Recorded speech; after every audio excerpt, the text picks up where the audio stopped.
Welcome to the Genius Factory. Enjoy the video. You begin by identifying the dock type and making sure the icon is removable. This matters because some docks lock items. Once done, quit the app so the system won't reopen it automatically.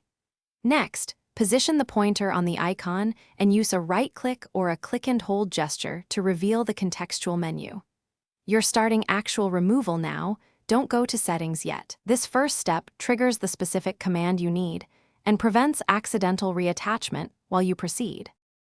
Now you perform the core action.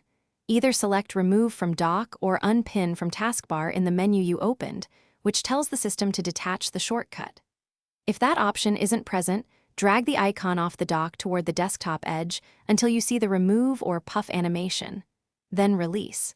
If dragging and menu fail, open Dock or Taskbar settings and disable pinning for that app.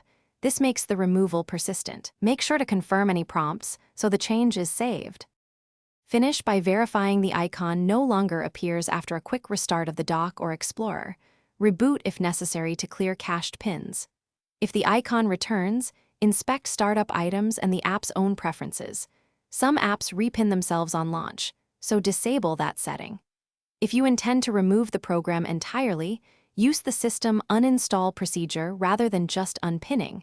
That prevents future repinning. Troubleshooting tip: restart the dock process first. It's the fastest.